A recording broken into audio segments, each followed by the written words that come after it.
Assalamualaikum warahmatullahi wabarakatuh. Alhamdulillahirabbil alamin wa bihi nasta'inu ala umurid dunya waddin. Asyhadu an la ilaha illallah rabbul alamin wa asyhadu anna Muhammadan abduhu wa rasuluh as-sadiqul amin. Wassalatu wassalamu ala asyrafil anbiya'i wal mursalin habibina wa syafi'ina Nabiina Muhammadin wa ala alihi wa ashabihi wa ummatihi ajma'in. Amma ba'du. Hadirin jamaah sekalian yang Allah Subhanahu wa taala muliakan. Alhamdulillah, segala puji dan syukur senantiasa kita haturkan kepada Allah Subhanahu wa taala atas segala limpahan karunia, nikmat serta keutamaan yang Allah Subhanahu wa taala berikan kepada kita selaku hamba-hambanya yang beriman. Senantiasa kita bersyukur kepada Allah Subhanahu wa taala yang telah menjadikan kehidupan dunia ini sebagai tempat ujian, cobaan bagi hamba-hambanya yang beriman kepada Allah Subhanahu wa taala. Tempat di mana mereka harus banyak sabar, tabah, memperjuangkan keimanannya, yang mereka harus siap menjadi bahan ejekan, bahan olok-olokan, atau menjadi bahan candaan oleh orang-orang yang tidak beriman kepada Allah Subhanahu wa taala. Makanya Allah Subhanahu wa taala sebutkan di dalam surat Al-Mutaffifin, kata Allah Subhanahu wa taala, innal ladzina ajramu kanu minal ladzina amanu yadhhabun. Sesungguhnya orang-orang yang berbuat dosa, mereka dahulu ketika di dunia menertawakan orang-orang yang beriman, mengejek orang-orang yang beriman. Wa idza marru bihim yataghamazun. Kalau melewati sekumpulan orang-orang beriman, mereka mengolok-olok, dijadikan bahan ejekan, dijadikan bahan candaan. Apa untungnya jadi orang beriman? Apa-apa diatur oleh Allah Subhanahu wa taala, apa-apa dilarang, apa-apa tidak boleh. Harus memperhatikan mana yang halal, mana yang haram. Padahal surga ini, dunia itu surga, kata orang-orang yang berbuat dosa, orang yang tidak beriman. Dan memang seperti itu. Sebagaimana disebutkan oleh Nabi SAW bahwasanya ad-dunya sijnul mu'min wa junnatul kafir. Sungguhnya dunia itu adalah penjara bagi orang-orang beriman. Maka mereka harus berpikir dulu sebelum berbuat. Beda dengan orang yang tidak beriman. Kalau orang yang tidak beriman, mereka berbuat apa yang mereka pikirkan. Kalau orang beriman tidak. Berpikir dulu sebelum dia berbuat. Benar nggak perbuatan saya ini? Melanggar aturan tidak? Apakah saya melakukan yang haram? Nah, orang beriman seperti itu.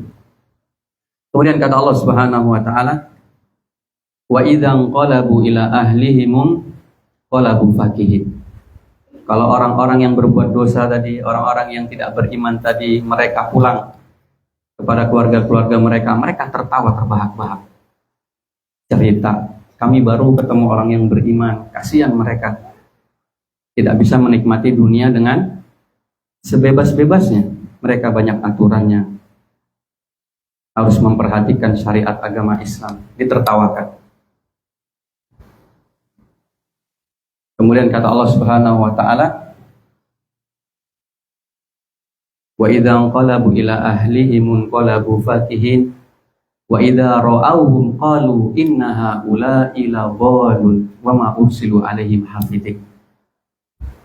Ketika kalau mereka melihat orang-orang yang beriman, mereka mengatakan ini orang-orang yang sesat, nggak jelas.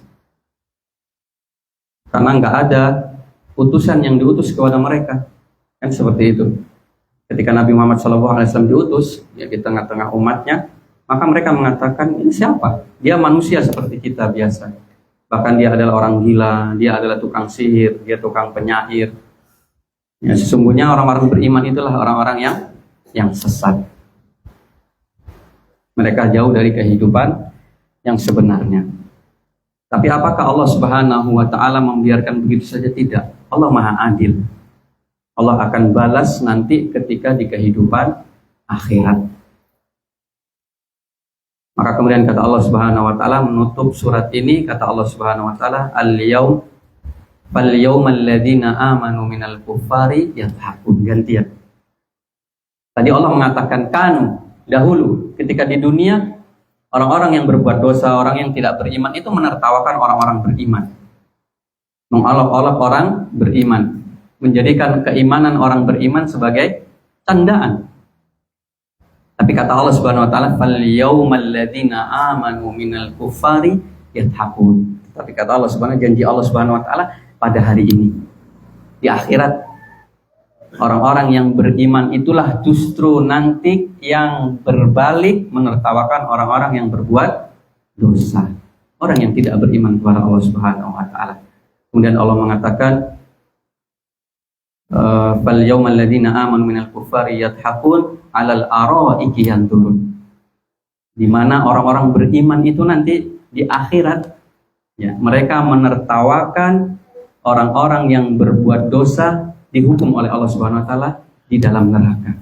Mereka duduk berleha-leha di atas dipan-dipan yang disediakan oleh Allah Subhanahu wa taala. Duduk mereka. Nah, jadi ayat ini menjelaskan kepada kita atau mengajarkan kepada kita sebagai orang yang beriman, maka banyak-banyak bersabar, bertabah, berjuang dengan keimanan kita, ya meskipun banyak aturan yang dilakukan oleh Allah Subhanahu wa taala. Itu untuk kemaslahatan kita nanti ketika di kehidupan akhirat. Ya saat ini mungkin kita melihat orang-orang yang tidak beriman, orang-orang yang berbuat dosa, mereka seenaknya, semaunya melakukan segala sesuatu. Tapi nanti di akhirat akan ada balasannya. Nah, maka kita bersabar, tabah dengan keimanan kita, dengan kondisi yang kita rasakan saat ini di dunia. Tapi di balik itu ada janji Allah Subhanahu wa taala yang besar, bahwasanya nanti orang berimanlah yang akan menertawakan orang-orang yang berbuat dosa, orang-orang yang tidak beriman ketika mereka diazab oleh Allah Subhanahu wa taala di dalam neraka. Jadi nikmat sekali kehidupan orang beriman nanti di akhirat. Ya, mereka apa yang mereka inginkan ada semuanya. Mungkin kalau saat ini kita mau minum khamr enggak boleh. Kita minum sesuatu yang diharamkan tidak boleh, ada aturannya. Tapi nanti di akhirat semuanya halal. Boleh. Dan tontonannya adalah orang-orang kafir, orang-orang yang berbuat dosa, yang dulu mengolok-olok orang-orang beriman, itulah tontonannya orang-orang yang beriman nanti ketika masuk ke dalam surga. Ya, makanya di dalam ayat yang lain di surat Al-Mudaththir kalau nggak salah Allah mengatakan kullu nafsin bima kasabat rahina. Setiap jiwa itu akan disibukkan dengan perkara yang sangat besar di akhirat nanti. Illa ashabal yamin, kecuali golongan yang kanan. Fi jannati yatasaalun. Mereka itu berada di surga. Apa aktivitas mereka, apa yang dilakukan di surga? Yatasaaluna anil mujrimin. Mereka ini saling berbincang-bincang, ngobrol. Sesama penghuni surga ngobrol. Apa yang mereka obrolkan? Tentang orang-orang yang berbuat dosa, anil mujrimin. Orang yang berbuat dosa, yang tidak beriman kepada Allah Subhanahu wa taala. Kok bisa? Kenapa mereka kok dimasukkan ke dalam neraka sakor? Maka kemudian mereka mengatakan, masalakakum fi sakor. Hei wahai penduduk neraka, apa sih yang menyebabkan kalian masuk ke dalam neraka sakor? Qalu namlaku minal musallin. Kami dulu ini ketika di dunia, kami meremehkan sholat. Kalian sholat, kami tertawakan. Aduh, nanti aja lah sholat gitu ya. Taat banget jadi manusia ya misalkan. Nah, ketika ternyata yang memasukkan mereka ke dalam neraka sholat adalah karena mereka meremehkan apa? Sholat, tidak sholat. Walam nakunu nut'imul miskin, dan kami dahulu disuruh untuk berbuat baik kepada orang-orang yang miskin, kami tidak mau. Kami dalam bergelimpangan harta, kami banyak rezeki, tetapi tetangga kami yang miskin, kami tidak peduli. Urus aja sendiri. Nah, itulah diantara yang menyebabkan orang-orang yang berbuat dosa masuk ke dalam neraka sakit. Dan itu menjadi tontonannya penghuni apa? Surga. Dan maka semoga Allah Subhanahu wa taala senantiasa memberikan kita ketabahan, kesabaran, dan senantiasa memberikan kita kekuatan untuk terus berjuang di atas keimanan kita, dan Allah wafatkan kita di atas keimanan dan husnul khotimah. Amin Allahumma amin. Kemudian salawat dan salam semoga tercurah limpahkan kepada kekasih kita, orang yang begitu kita cintai, suri tauladan kita, yaitu Nabi kita Muhammad sallallahu alaihi wasallam. Nabi yang luar biasa pengorbanannya untuk umatnya. Nabi yang merasa berat dengan penderitaan yang dirasakan oleh umatnya. Seorang nabi yang begitu menginginkan kebaikan untuk umatnya. Nabi itu tidak mau umatnya itu masuk ke dalam neraka. Pengennya semua umatnya masuk ke dalam surga. Makanya Nabi SAW mengatakan, kullu ummati yadkhulunal jannah. Seluruh umatku itu nanti masuk ke dalam surga. Illa man aba. Kecuali orang yang enggan.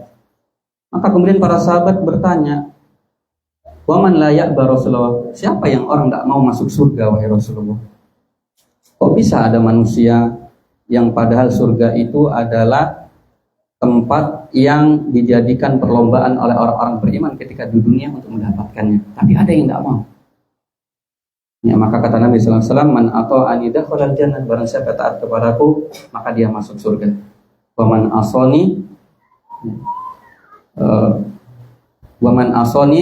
maka barang siapa yang memaksiati aku, dialah orang yang tidak ingin masuk ke dalam apa? Surga. Jadi sebenarnya Nabi SAW ingin seluruh umatnya itu masuk ke dalam surga, ingin kebaikan untuk umatnya. Makanya Allah Subhanahu wa taala menyebutkan di dalam Al-Qur'an itu, laqad ja'akum rasulun min anfusikum. Sungguh telah datang di tengah-tengah kalian seorang utusan dari kalangan kalian sendiri. Azizun alaihi ma anittum. Begitu berat yang dirasakan penderitaan oleh kalian, yang dirasakan penderitaan oleh para sahabatnya, oleh umatnya, itu dirasakan oleh Nabi Shallallahu Alaihi Wasallam.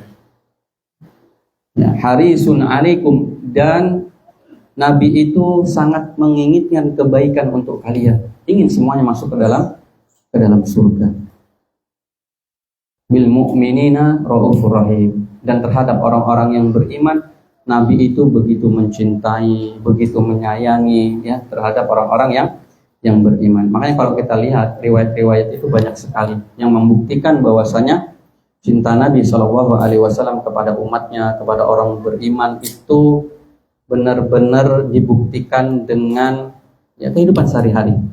Bukan hanya sekedar keindahan di dalam lisan, enggak, pandai berucap, enggak, tetapi memang Nabi Shallallahu Alaihi Wasallam perlihatkan dalam kehasaran Nabi Shallallahu Alaihi Wasallam.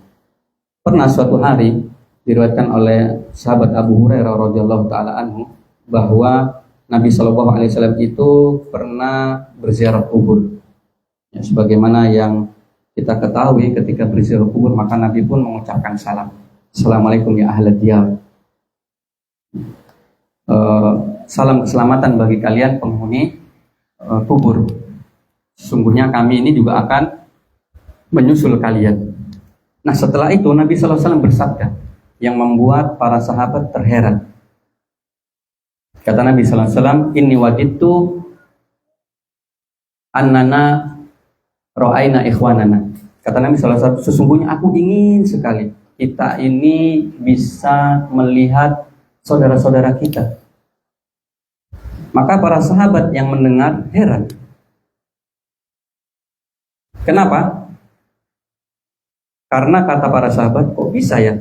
Kita ini berarti dianggap apa sama Nabi Sallallahu Alaihi Wasallam kalau bukan saudara-saudaranya? Ya, maka bertanya, ya Rasulullah, bukankah kami ini saudara-saudaramu? Maka kemudian kata Nabi Sallallahu Alaihi Wasallam, tidak, kalian ini adalah para sahabatku.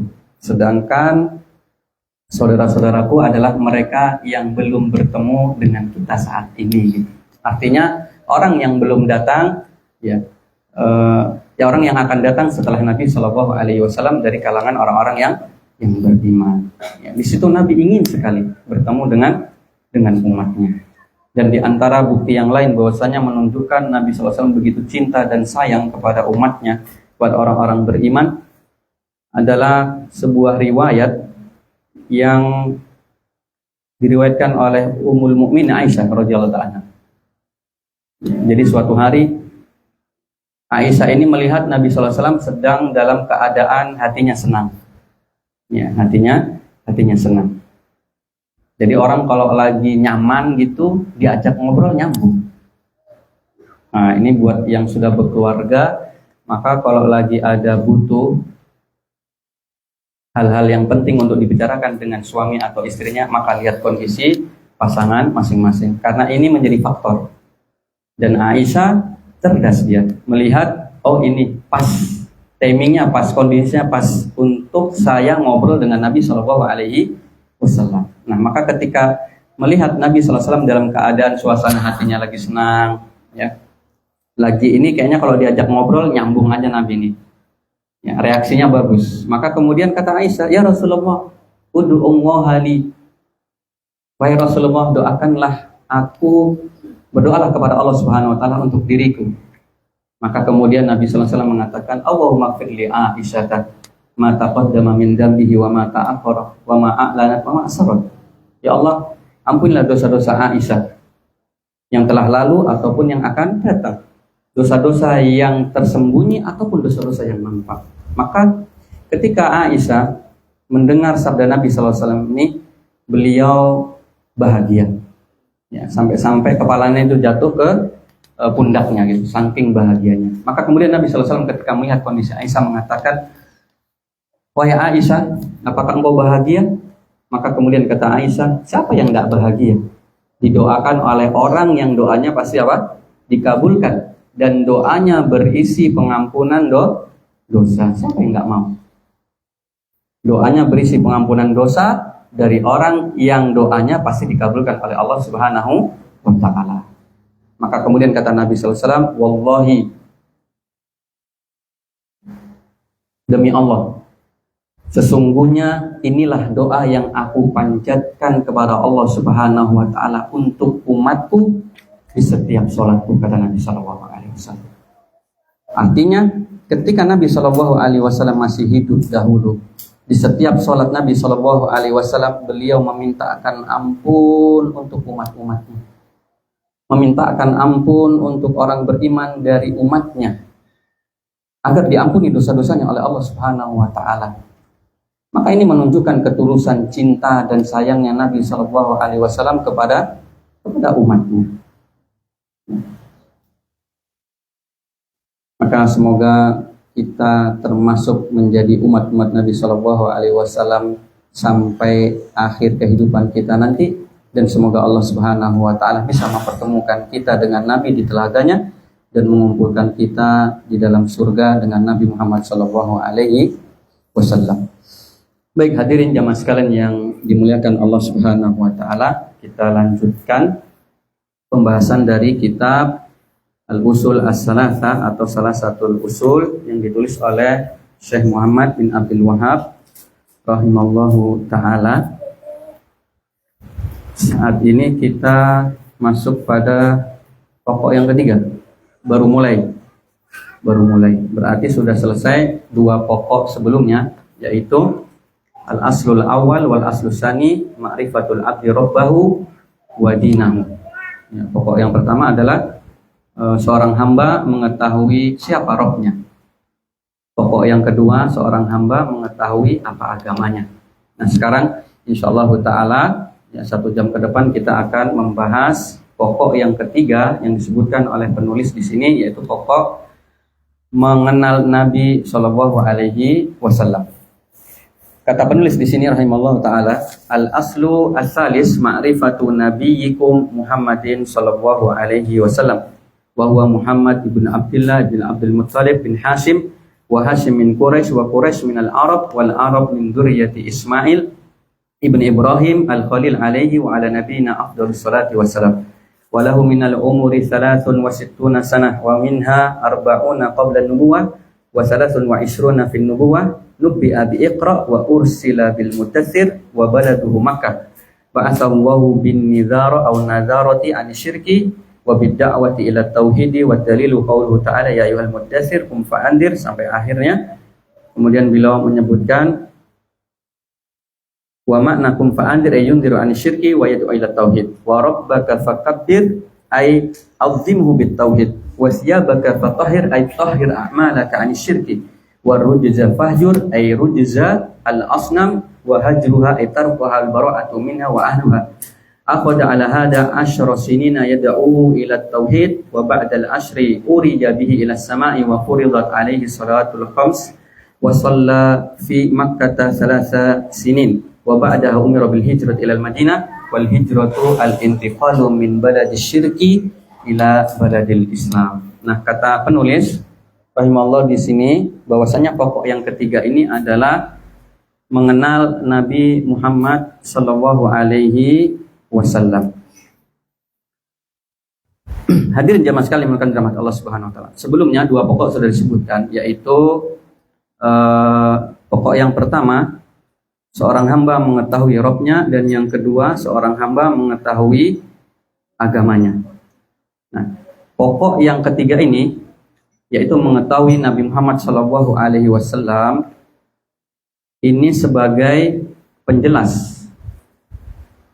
Ada kaitannya dengan pokok yang pertama dan yang kedua. Kenapa? Karena Nabi Shallallahu Alaihi Wasallam atau Allah Subhanahu Wa Taala itu adalah zat yang membuat apa? Syariat. Zat yang membuat apa? Hukum.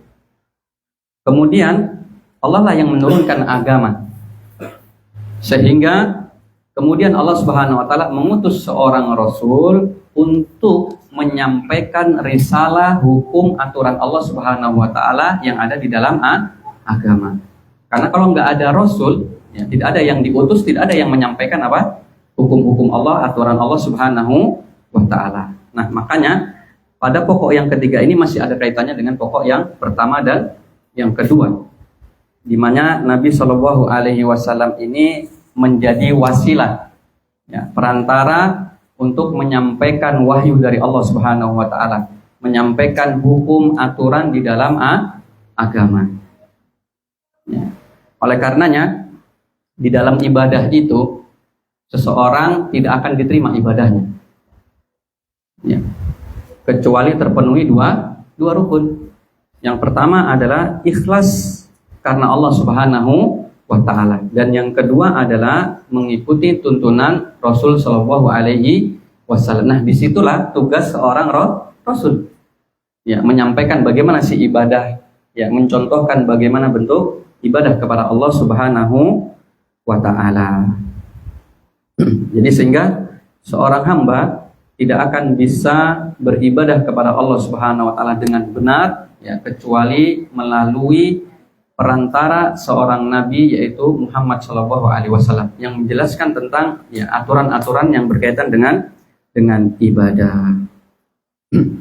Kemudian hadirin jamaah sekalian yang dimuliakan dirahmati Allah Subhanahu wa taala, di dalam pokok yang ketiga ini yaitu mengenal Nabi Muhammad Shallallahu Alaihi Wasallam, itu ada beberapa perkara, ya, yang perlu kita ketahui.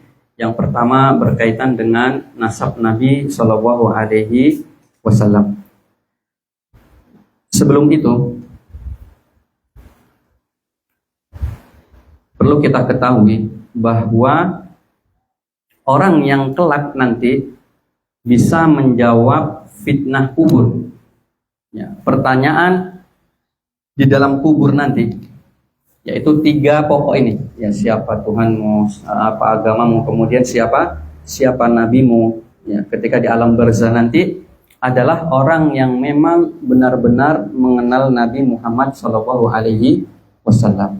Tapi perlu diingat, bukan hanya sekedar mengenal apa namanya saja, tidak, ya, tetapi yang dimaksud dengan mengenal Nabi Shallallahu Alaihi Wasallam itu adalah orang yang beriman, kemudian mencintai Nabi Shallallahu Alaihi Wasallam, dan juga orang yang menjalankan syariat petunjuk Nabi Muhammad Shallallahu Alaihi Wasallam. Ya, oleh karenanya maka kita perlu untuk mengenal sosok Nabi Muhammad Shallallahu Alaihi Wasallam, ya, yang harus kita cintai melebihi cinta kita kepada siapapun. Baru itulah sempurna kecintaan kita kepada Nabi Muhammad Shallallahu Alaihi Wasallam. Ketika mendahulukan cinta kita kepada Nabi Shallallahu Alaihi Wasallam dibandingkan makhluk yang lain. Jadi setelah kita mencintai Allah Subhanahu Wa Taala, maka yang kedua adalah mencintai Nabi Muhammad Shallallahu Alaihi Wasallam. Ketika kita mendahulukan cinta kita kepada Nabi Muhammad Shallallahu Alaihi Wasallam dibandingkan makhluk yang lain, maka saat itulah cinta kita kepada Nabi Shallallahu